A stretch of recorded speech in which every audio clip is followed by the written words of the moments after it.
"You're too old. She's not what we ordered. This is going to cause problems." These words, overheard through a bedroom door in a remote Mexican town, would reveal the terrifying truth. The wedding invitation was a lie, the friend didn't exist, and the 52-year-old woman who came for adventure was about to be sold like merchandise. This is the story of how a Facebook friendship became a nightmare, and how one woman's courage exposed an international trafficking ring that had been operating for years. Sharon Mitchell never imagined that accepting an invitation to a wedding in Mexico would change her life forever. At 52, this retired nurse from Chicago had devoted 3 decades to caring for others, sacrificing her own dreams of traveling the world. After her divorce was finalized 2 years ago, she finally felt free to explore the destinations she had only ever seen in travel magazines. "I finally had the chance to live for myself," Sharon repeated to her friends whenever she talked about her new plans. After 25 years of marriage to Robert, a strict accountant who considered international travel a waste of money, she was determined to enjoy her newfound freedom. The divorce had been bitter but fair. She kept the house in Evanston and a considerable amount of the shared retirement fund. The invitation came through Isabella, a 28-year-old Mexican woman whom Sharon had met 3 months earlier in a Facebook group called American Women Traveling in Mexico. Isabella introduced herself as a tour guide in Mexico City, fluent in English, and specializing in showing the real Mexico to American visitors. Her photos showed a beautiful young woman, always smiling, posing alongside satisfied tourists in front of the ancient pyramids of Teotihuacan. "My dear Sharon," Isabella wrote in perfect English, "I invite you to something very special." The invitation was tempting. Her cousin Miguel's wedding in Oaxaca, a traditional 3-day Mexican celebration that tourists rarely have the opportunity to witness.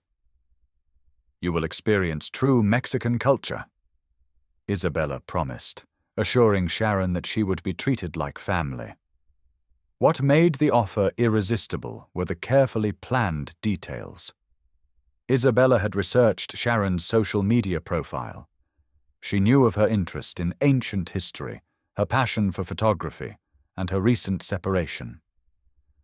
"After everything you've been through, you deserve a magical trip," she wrote in one of the many private messages they exchanged. Sharon, who had casually mentioned in a post that she felt lost after her divorce, found an attentive listener in Isabella. The young Mexican woman always responded quickly, offering words of encouragement and sharing stories about how other American women had found new life after visiting Mexico. "The land of the ancient civilizations heals broken hearts," Isabella would say with a poetry that touched Sharon deeply. The conversations quickly evolved from tourism to personal confidences. Isabella seemed genuinely interested in Sharon's life, asking about her career as a nurse, her adult children who lived in other cities, and especially her financial situation after the divorce. "You are a strong woman," she constantly praised. "You deserve all the good things in life." When Isabella finally made the official invitation to the wedding, she included all the details that a careful person like Sharon would need. The flight would be paid for by the groom's family. A tradition, she explained. She would stay at the family home in Oaxaca and have an authentic experience that no hotel could offer. "You will be like my American sister," Isabella promised. Sharon carefully researched trips to Mexico, read forums by American women who had visited the country, and even consulted her doctor about necessary vaccinations. Everything seemed legitimate. Isabella had sent photos of the family, the house where Sharon would be staying, and even a video of the bride showing the wedding preparations. Sharon's friends had mixed opinions. Patricia, her best friend of 20 years, thought the trip was adventurous but exciting. Michelle, always more cautious, asked uncomfortable questions. "How well do you know this Isabella?" But Sharon was determined. "I'm 52, not 25, she argued. "I can take care of myself." What Sharon didn't know was that Isabella had been studying her profile thoroughly for weeks.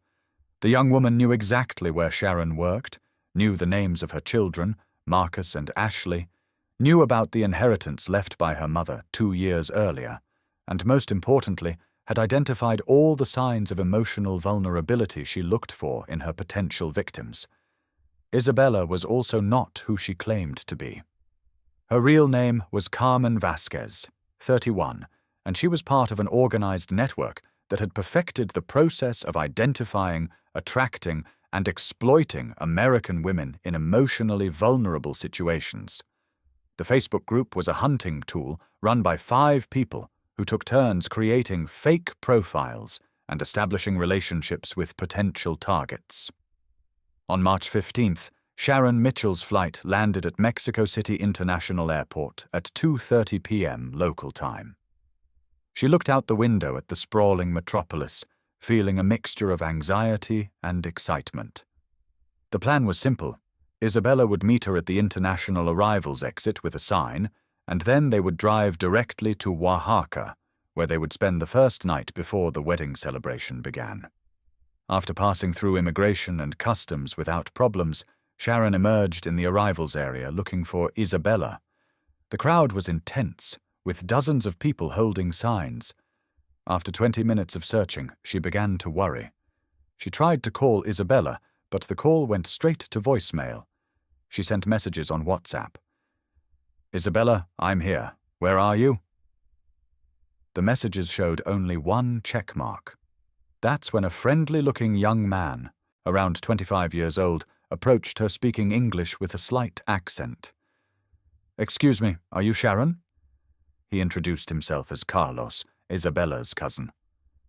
"Isabella had to rush to the hospital," he explained with a worried expression. "Her mother got sick. She sent me to pick you up." "Is she very ill?" Sharon asked, genuinely concerned. Carlos nodded sadly. "Very ill, yes. But Isabella said the wedding is still on. The family is waiting for you in Oaxaca." The story made sense, and Carlos seemed to know details about her that only Isabella could have shared. He mentioned that she was a retired nurse from Chicago, that she had recently divorced, and even knew that she loved photography. "Isabella tells me everything about her American sister," he said with a warm smile. Carlos explained that they would drive directly to Oaxaca, about a 6-hour trip. "You will see the real Mexico," he promised, echoing Isabella's words. During the first 2 hours of the trip, Carlos was the perfect tour guide. He pointed out historical monuments, explained Mexican traditions, and even stopped at smaller tourist spots so Sharon could take pictures. What caught Sharon's attention were the personal questions Carlos asked, always in a natural way during conversations. He wanted to know about her retirement, her house in Chicago, and especially about her children. "Do they visit you often? Do they know where you are?" When they stopped for lunch at a small restaurant, Carlos insisted on paying for everything. "You are our guest," he repeated, but then casually asked, "Did you bring money for gifts for the family? American women love to give gifts, don't they?" Sharon mentioned that she had brought $500 in cash for gifts and expenses, in addition to credit cards for emergencies. It was during lunch that Sharon began to notice small inconsistencies. Carlos sometimes got confused about details of Isabella's mother's illness. When Sharon asked which hospital, Carlos hesitated before answering. After lunch, when they returned to the car, Sharon noticed Carlos speaking quickly on the phone in Spanish, his voice tense and urgent. When she asked if it was about Isabella's mother, he just nodded and changed the subject. The second half of the trip was different. Carlos was quieter, answering questions with monosyllables. The car took a side road that was not on the map Sharon had studied. Around 10 p.m., they arrived at what Carlos said was Oaxaca, but the city did not look like the photos Isabella had sent. There were no historic colonial buildings as promised, only simple houses on poorly lit streets. "Oaxaca is bigger than you think." Carlos explained. "This is the newer part of town." The house where they stopped was a simple 2-story building with concrete walls painted a faded yellow. At the gate, 2 women dressed in simple clothes were waiting for them. Carlos introduced them as Aunt Rosa and Aunt Elena, but they barely looked at Sharon and spoke only Spanish to each other. "Where is Isabella?" Sharon asked, growing increasingly uncomfortable. "She'll come tomorrow morning," Carlos replied. "Now you need to rest. It's been a long journey." The room they showed her was on the 2nd floor, a small space with a simple bed, an old wardrobe, and a window with metal bars. "For your safety," Carlos explained when Sharon questioned the bars. "It's not safe here at night." Alone in the room, Sharon tried again to call Isabella, but there was no cell phone signal. The Wi-Fi that Carlos had promised didn't work. She heard the 2 women talking in Spanish downstairs, their voices occasionally rising as if they were arguing. Around midnight, Sharon heard the front door slam shut, followed by the sound of a car driving away. When she looked out the barred window, she saw Carlos driving toward the main road. The lights in the house went out, and she realized she was alone with 2 strangers who didn't speak English, in a place she couldn't locate on a map, with no communication with the outside world. "What have I done?" she whispered to herself, feeling the first chill of real fear. Sharon Mitchell woke up on her 3rd day in Mexico with the disturbing feeling that something was fundamentally wrong. The morning brought more confusion rather than answers. Aunt Rosa brought her strong black coffee and tortillas for breakfast. When Sharon asked, "Where is Isabella?" in basic Spanish mixed with gestures, Rosa just shook her head and repeated words she didn't understand. Around 10 a.m., Carlos finally appeared, but not with Isabella. His demeanor was noticeably different from before, less warm, more formal. "Isabella is still in the hospital," he explained quickly, avoiding direct eye contact. "Her mother is very, very sick. She may die."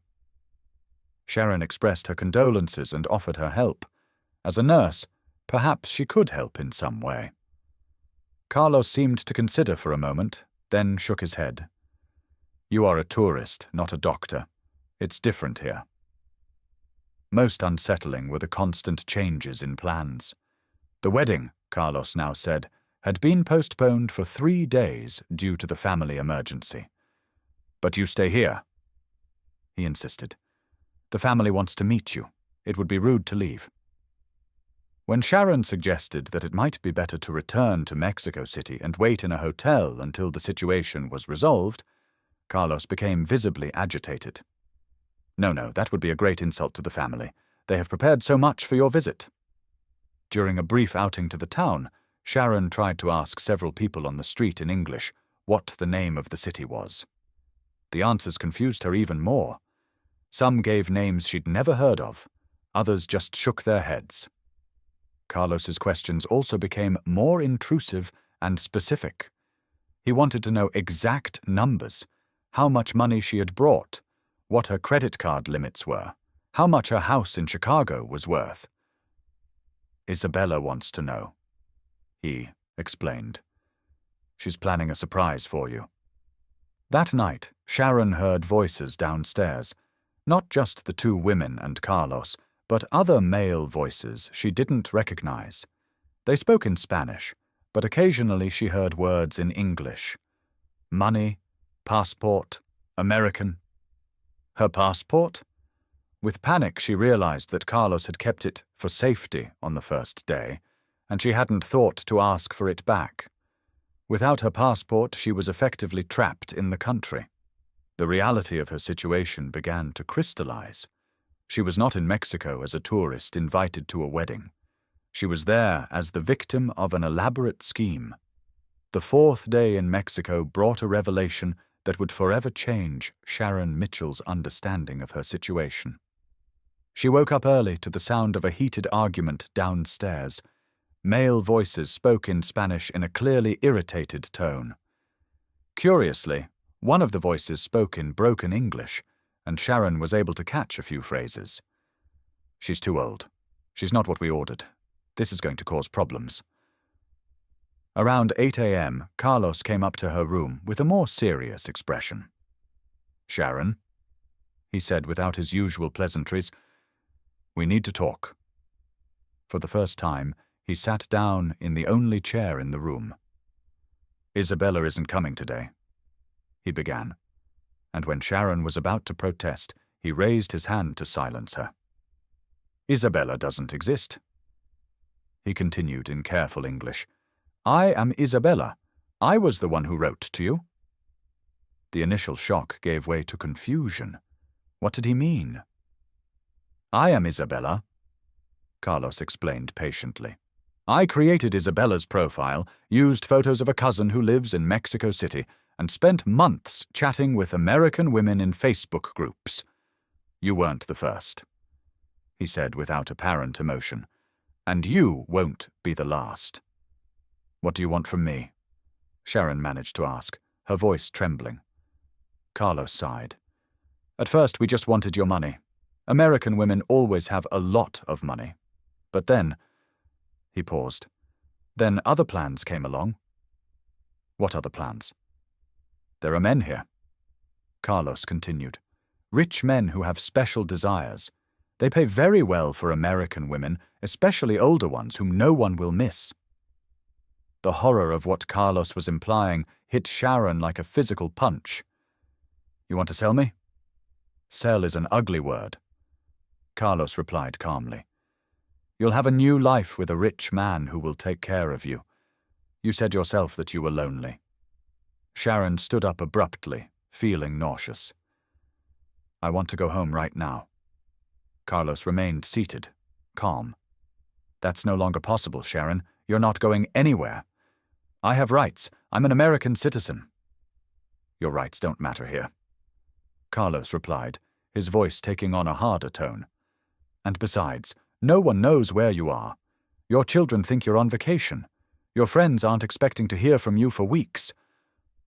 It was true. Sharon had told everyone she would be offline for a week to really experience the local culture. No one would expect to hear from her until at least the end of the following week. Carlos stood up and walked to the window. "Someone is coming to see you this afternoon," he announced.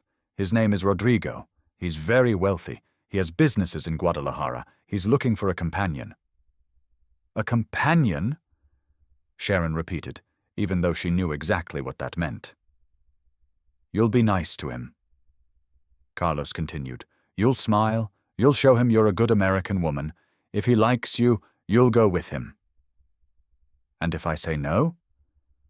Carlos turned to face her directly.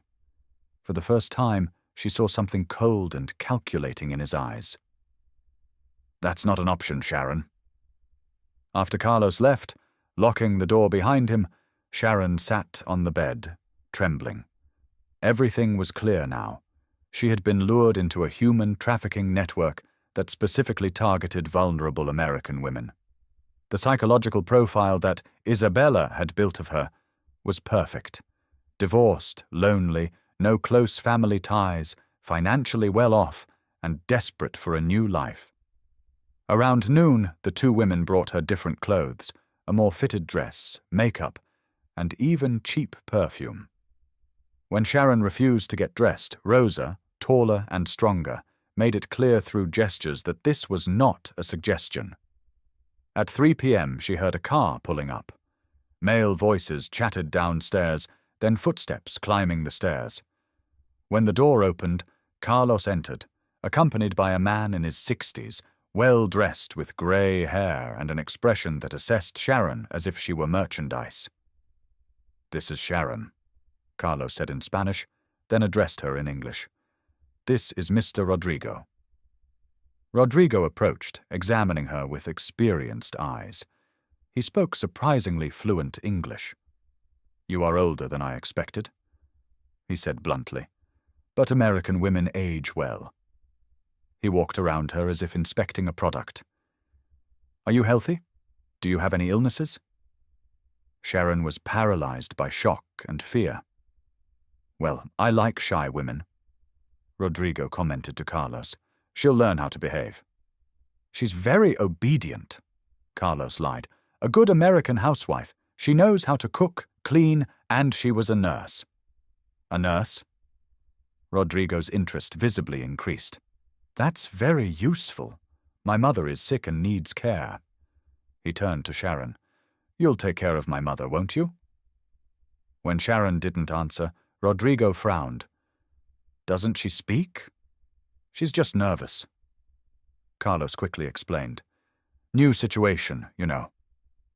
Rodrigo turned to Sharon one last time. Listen, Mrs. Sharon, I'm a good man. I'll treat you well. You'll have a nice house, nice clothes, good food. All you have to do is be a good woman. I want to go home.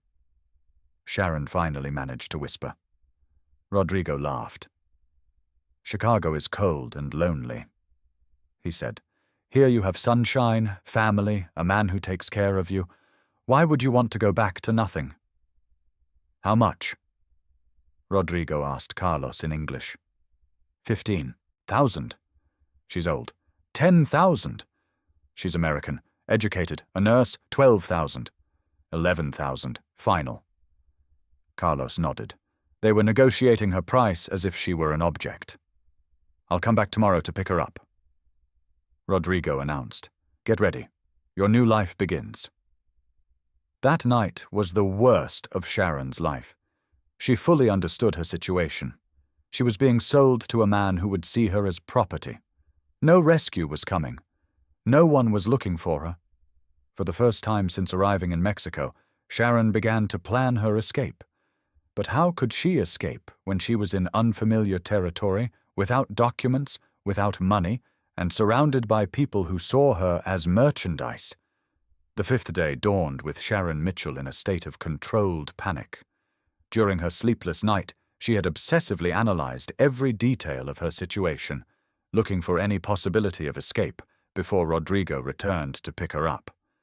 Around 7 a.m., Rosa brought her the usual breakfast, but this time, Sharon paid attention to details she had ignored before. Rosa carried an old cell phone that she kept in her apron pocket. More importantly, she had left the bedroom door ajar. Sharon decided to try a different approach. Instead of acting like a terrified victim, she would try to gain some trust. When Rosa returned to collect the empty plate, Sharon smiled and said, Gracias.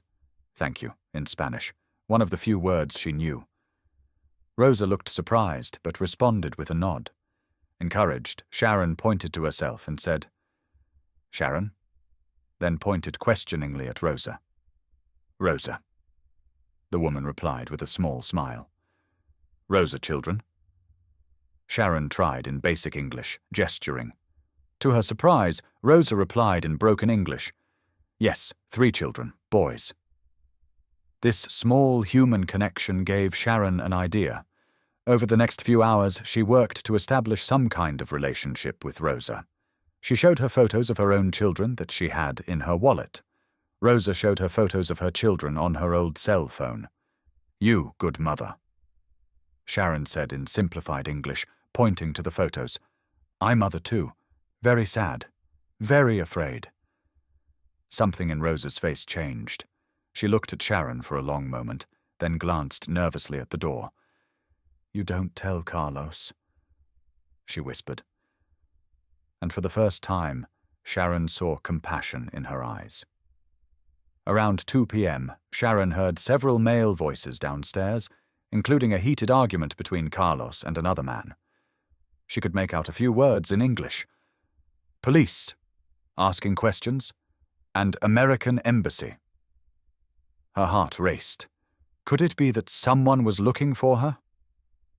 At 3:30 p.m., a half hour before Rodrigo's expected arrival, something unexpected happened. Rosa rushed into the room, glanced nervously behind her, and then whispered urgently, You run now. Carlos gone.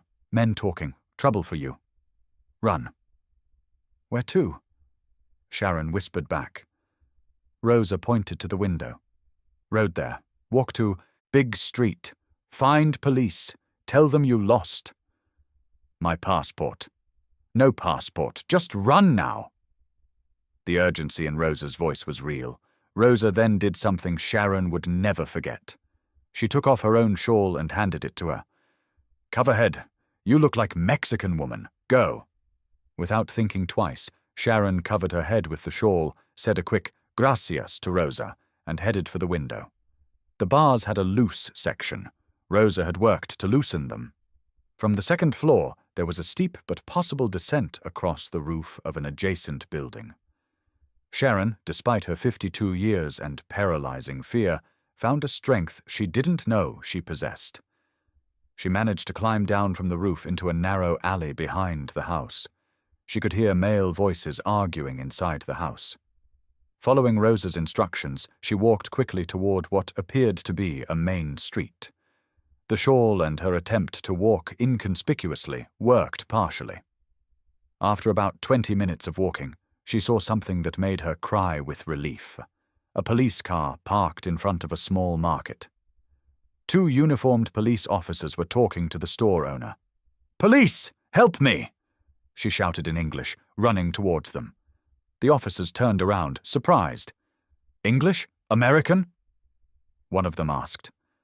"American?" Sharon said, removing her shawl to reveal her clearly non-Mexican face. "Kidnapped. Help me." What she didn't know was that at that very moment, an international investigation was already underway. The U.S. State Department had been alerted by relatives of other American women who had disappeared in Mexico, and Interpol was tracking a pattern of disappearances linked to Facebook groups that targeted vulnerable American women. Her escape had come at the perfect time to expose the entire criminal network. Sharon Mitchell's rescue on the afternoon of March 19th triggered one of the largest anti-trafficking operations in Mexico's recent history. What began as the case of a lost American tourist quickly turned into an international investigation that would uncover a criminal network that had been operating for at least 5 years. When Sharon was brought to the police station, the officer's initial skepticism, after all, lost tourists were common, quickly turned to shock as she began to describe her experience. The local police knew the area she described. They had received several complaints from neighbors about strange activity at the property, including foreign women being seen occasionally. When the police arrived at the house 3 hours after Sharon's escape, they found evidence that confirmed their worst fears. Carlos, whose real name was Eduardo Martinez Santos, 34, had fled, but he left behind a laptop containing detailed profiles of hundreds of American, Canadian, and European women. "What we found was shocking," reported Special Investigator Miguel Hernandez. "Detailed profiles, saved Facebook conversations, amateur psychological analyses, and even market value assessments based on age, financial status, and family ties. The laptop revealed that the network operated under the name Aztec Dreams Tourism, a fictitious company that maintained a sophisticated online presence. They had created multiple female identities on social media, each with elaborate backstories and personalities designed to attract different types of victims. The investigation revealed that Sharon had been the 23rd documented victim of the network in the last 3 years. Of the previous 22, 11 had been sold to men in various parts of Mexico and neighboring countries. 8 had managed to escape or been released after their families paid ransoms. 3 remained missing. Rodrigo Salazar, the man who had tried to buy Sharon, was arrested at his home in Guadalajara the following day. At his home, police found 2 other American women, Linda Patterson, a 47-year-old woman from Arizona who had been with him for 8 months, and Jennifer Walsh, a 55-year-old woman from Florida who had arrived 3 weeks earlier. Both women were in a state of psychological shock, reported social worker Maria Gonzalez. They had been conditioned to believe that they had no choice, that their families did not want them back. The network was more sophisticated than initially imagined. It operated on 3 levels: hunters like Carlos who identified and lured victims online, processors who kept the women during the preparation period, and distributors who made the connection with buyers. Carlos was captured a week later at the Guatemala border. Rodrigo and 5 other members of the network received sentences ranging from 15 to 25 years in prison. For Sharon, her return to Chicago on March 25th was only the beginning of a long recovery process. She is not the same woman who traveled to Mexico, her daughter Ashley noted, but she is also stronger in some ways. Sharon decided to use her experience to educate others. She worked with organizations combating human trafficking to develop awareness campaigns targeting vulnerable American women. "If my story saves another woman," she said, "then this nightmare was not in vain." Rosa, the woman who helped Sharon escape, was placed in a witness protection program and eventually received asylum in the United States with her 3 children. She has become an important advocate in the fight against human trafficking. "Often we are also victims," Rosa explained in court testimony. "They tell us that American women are happy, that we are helping them find love. Only later do we realize the truth." The final investigation revealed that the network had moved approximately $203 million over 5 years, selling women for prices ranging from $5,000 to $25,000 depending on their age, education, and perceived financial resources. 3 years later, Sharon is still in therapy, but she has also become a respected speaker on travel safety and online predation. Her case continues to be studied in police academies and criminology courses. "The most important thing," she said in a recent lecture, "is to understand that loneliness makes us vulnerable. But loneliness is also curable through real connections, not through fantasies that are too good to be true." Sharon Mitchell may have appeared in the newspapers as a victim, but her courage in escaping and testifying dismantled a network that could have continued to victimize dozens of other women. Her case remains a powerful reminder that even in the most desperate situations, human resilience can prevail, and that the line between a dream vacation and a nightmare can be as thin as a Facebook friend request from a stranger who seems too good to be true.